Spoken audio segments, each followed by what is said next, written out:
Cylinder ವ್ಯತ್ಯಯ ಹಿನ್ನೆಲೆಯಲ್ಲಿ ಸಾಕಷ್ಟು ಸಮಸ್ಯೆಗಳು ಈಗ ಸದ್ಯಕ್ಕೆ ಎದುರಾಗಿರುವಂತಹದ್ದು ಏನು ಇರಾನ್ನಲ್ಲಿ ಯುದ್ಧ ನಡೀತಾ ಇದೆ. ಇದರಿಂದಾಗಿ ಭಾರತಕ್ಕೂ ಜೊತೆಗೆ ಕರ್ನಾಟಕದಲ್ಲೂ ಸಹ ಅಷ್ಟೇ ಸಮಸ್ಯೆಗಳು ಕ್ರಿಯೇಟ್ ಆಗಿರುವಂತದ್ದು. ಸದ್ಯಕ್ಕೆ ನಾನು ಇಂದಿರಾ ಕ್ಯಾಂಟೀನ್ ಕಿಚನ್ ನ ಮುಂಭಾಗದಲ್ಲಿದ್ದೇನೆ. ತಾವು ದೃಶ್ಯಾವಳಿಗಳಲ್ಲಿ ಗಮನಿಸ್ತಾ ಇರಬಹುದು. ಇದು ಮಲೇಶ್ವರಂನಲ್ಲಿ ಕಂಡು ಬರ್ತಾ ಇರುವಂತಹ ಇಂದಿರಾ ಕ್ಯಾಂಟೀನ್ ಕಿಚನ್. ಇಲ್ಲಿ ಸದ್ಯಕ್ಕೆ ಇಲ್ಲಿಂದ ಏನಿಲ್ಲ ಅಂತಂದ್ರೆ 20 ಕಡೆಯ ಇಂದಿರಾ ಕ್ಯಾಂಟೀನ್ಗಳಿಗೆ ಇಲ್ಲಿಂದ ಊಟ ಮತ್ತೆ ಜೊತೆಗೆ ಬೆಳಗಿನ ಉಪಹಾರವು ಸಹ ಸಪ್ಲೈ ಆಗ್ತಾ ಇತ್ತು. ಸದ್ಯಕ್ಕೆ ಎಲ್ಲವೂ ಸ್ಥಗಿತಗೊಂಡಿರುವಂತದ್ದು. ಇವತ್ತು ಬೆಳಿಗ್ಗೆ ಅಂದ್ರೆ ನಿನ್ನೆವರೆಗೂ ಸಹ ಏನು ಗ್ಯಾಸ್ ಸಪ್ಲೈ ಆಗಿತ್ತು, ಅದರ ಮುಖಾಂತರವಾಗಿ ಇವತ್ತು ಬೆಳಗಿನ ಟಿಫನ್ ಸಹ ಪ್ರಿಪೇರ್ ಮಾಡಿದ್ರು. ಸದ್ಯಕ್ಕೆ ಗ್ಯಾಸ್ ಸಿಲಿಂಡರ್ಗಳು ಏನು ಸ್ಥಗಿತವಾಗಿದ್ದಾವೆ, ಈ ಹಿನ್ನೆಲೆಯಲ್ಲಿ ಯಾವುದೇ ರೀತಿಯಾದಂತಹ ಇವತ್ತು ಮಧ್ಯಾಹ್ನದ ಊಟವನ್ನು ಸಂಪೂರ್ಣವಾಗಿ ಬಂದ್ ಮಾಡಿರುವಂತದ್ದು. ಯಾಕಂತಂದ್ರೆ ಸುಮಾರು 5,000ದಿಂದ 6,000 ಜನರಿಗೆ ಇಲ್ಲಿಂದ ಊಟ ಹೋಗ್ತಾ ಇತ್ತು. ಜೊತೆಗೆ ಇಲ್ಲಿಂದ 20 ಕ್ಯಾಂಟೀನ್ಗಳಿಗೆ ಫುಡ್ ಸಪ್ಲೈ ಆಗ್ತಿತ್ತು. ಮಧ್ಯಾಹ್ನ 5,000 ಜನರಿಗೂ ಸಹ ಊಟ ಸಪ್ಲೈ ಆಗ್ತಿತ್ತು. ಬಟ್ ಗ್ಯಾಸ್ನ ಕೊರತೆಯಿಂದಾಗಿ ಸಿಲಿಂಡರ್ನ ಕೊರತೆಯಿಂದಾಗಿ ಮಧ್ಯಾಹ್ನದ ಊಟಕ್ಕೆ ಸದ್ಯಕ್ಕೆ ಬ್ರೇಕ್ ನೀಡಿರುವಂತಹದ್ದು.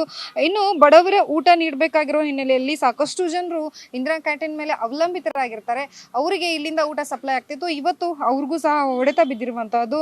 ಏನ್ ಮಾಡ್ತಾರೆ, ಯಾವ ಕಾರಣಕ್ಕಾಗಿ ಯಾವ ರೀತಿಯಾಗಿ ಅಲ್ಟರ್ನೇಟಿವ್ ಇದಕ್ಕೆ ಸಮಸ್ಯೆಗೆ ಪರಿಹಾರವನ್ನ ಕೊಡ್ತಾರೆ ಅನ್ನುವಂಥದ್ದು ಸದ್ಯಕ್ಕೆ ನಾವು ನೋಡ್ಬೇಕಾಗಿರುವಂಥದ್ದು. ನೀವು ದೃಶ್ಯಾವಳಿಗಳಲ್ಲಿ ಗಮನಿಸ್ತಾ ಇದ್ದೀರಾ, ಈ ಎಲ್ಲವೂ ಸಿಲಿಂಡರ್ಗಳು ಈಗ ಖಾಲಿಯಾಗಿ ನಿಂತಿರುವಂತಹ ಸಿಲಿಂಡರ್ಸ್ಗಳು.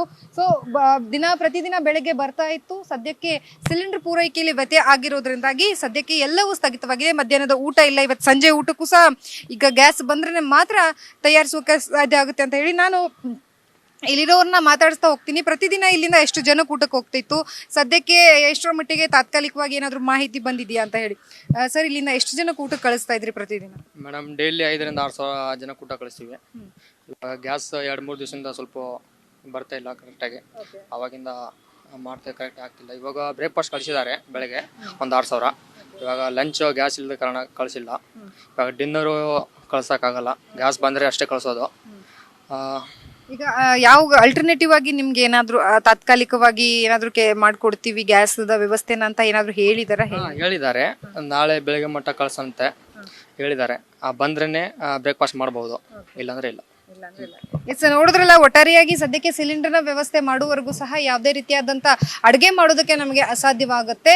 ಸೊ ಏನಾದರೂ ಅಲ್ಟರ್ನೇಟಿವ್ ಆಗಿ ಮಾಡ್ಕೊಡ್ತೀನಿ ಅಂತ ಅಧಿಕಾರಿಗಳು ಹೇಳಿದ್ದಾರೆ. ಅದನ್ನ ನೋಡಬೇಕು ಅನ್ನುವಂಥದ್ದನ್ನ ಹೇಳಿದ್ದಾರೆ. ಸೊ ಏನಾದರೂ ಇವರಿಗೆ ಅಂದ್ರೆ ಇಂದಿರಾ ಕ್ಯಾಂಟೀನ್ ಮೇಲೆ ಅವಲಂಬಿತವಾಗಿರುವಂತಹ ಜನರಿಗೆ ಏನಾದರೂ ವ್ಯವಸ್ಥೆಯನ್ನ ಮಾಡ್ತಾರಾ, ಅಥವಾ ಅವರೂ ಸಹ ಉಪವಾಸ ಇರಬೇಕಾಗತ್ತೆ. ಯಾಕಂತಂದ್ರೆ ಇಂದಿರಾ ಕ್ಯಾಂಟೀನ್ ಮುಖಾಂತರವಾಗಿ ಕಡಿಮೆ ಬೆಲೆಯಲ್ಲಿ ಊಟ ಸಿಗ್ತಾ ಇತ್ತು, ಟಿಫನ್ ಸಿಗ್ತಾ ಇತ್ತು, ಸಂಜೆ ರಾತ್ರಿ ಊಟಕ್ಕೂ ಸಹ ಅವರಿಗೆ ವ್ಯವಸ್ಥೆ ಆಗ್ತಾ ಇತ್ತು. ಬಟ್ ಸದ್ಯಕ್ಕೆ ಇಲ್ಲಿ ಗ್ಯಾಸ್ ಕೊರತೆಯಿಂದ, ಸಿಲಿಂಡರ್ ಕೊರತೆಯಿಂದಾಗಿ ಅವರಿಗೂ ಸಹ ಏನು ಕ್ರಿಟಿಕಲ್ ಸಿಚುವೇಶನ್ ಸದ್ಯಕ್ಕೆ ಕ್ರಿಯೇಟ್ ಆಗಿರುವಂತಹದ್ದು.